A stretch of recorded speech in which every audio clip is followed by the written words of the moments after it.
This is Radio 2 on the BBC Sounds app, on your smart speaker and on 88 to 91 FM. BBC News at 11 o'clock. This is Claire Ronacres. The UK and EU appear to be on the brink of agreeing a new Brexit deal covering trade in Northern Ireland. Talks between the two sides have been described as positive.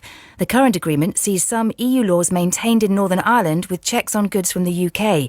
The Democratic Unionists object to the arrangement and have refused to join the power-sharing government as a result. Our political correspondent Ione Wells says getting the DUP on board with the new deal will be one of the big challenges for Rishi Sunak.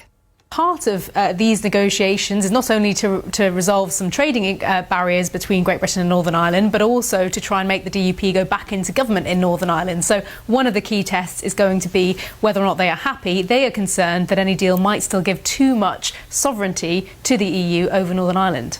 A fifth man's been arrested in connection with the shooting of an off-duty police officer in Omagh. Detective Chief Inspector John Caldwell is critically ill after the attack on Wednesday. Farmers have said they've been warning for a year that food shortages were possible. Bad weather in Spain and Morocco have disrupted imports of items such as tomatoes and cucumbers, while British producers say high energy costs, combined with last year's drought, are affecting production. Jack Ward from the British Growers Association says the UK retail market is one of the most competitive in the world, and that has harmed investment.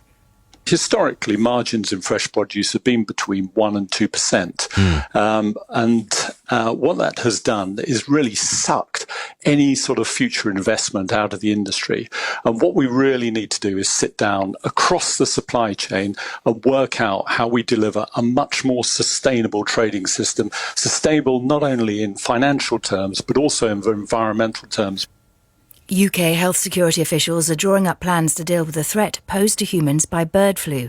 An 11-year-old girl who contracted the H5N1 variant of the disease in Cambodia has died.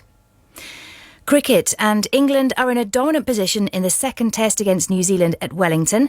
The tourists declared their first innings on 435 for 8 and restricted New Zealand to 138 for 7 in reply before rain stopped play on day 2. Our cricket correspondent Jonathan Agnew says the way England play test cricket has rattled New Zealand. Everyone's been saying we're not bothered how England play. Well, you look at how New Zealand batted today. It was horrible. Reverse sweeps getting them out. There were terrible shots. There were ramps. It's as if it's all got into their head, the way that England are playing. And it's just destroyed New Zealand in this game.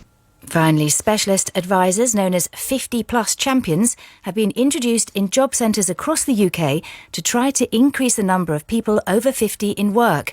The Department for Work and Pensions says helping people in this age range to stay in the workforce benefits them and the economy. BBC News, it's 3 minutes past 11. Thank you, Claire. Now, Alex Jones. Listen live on the BBC Sounds app.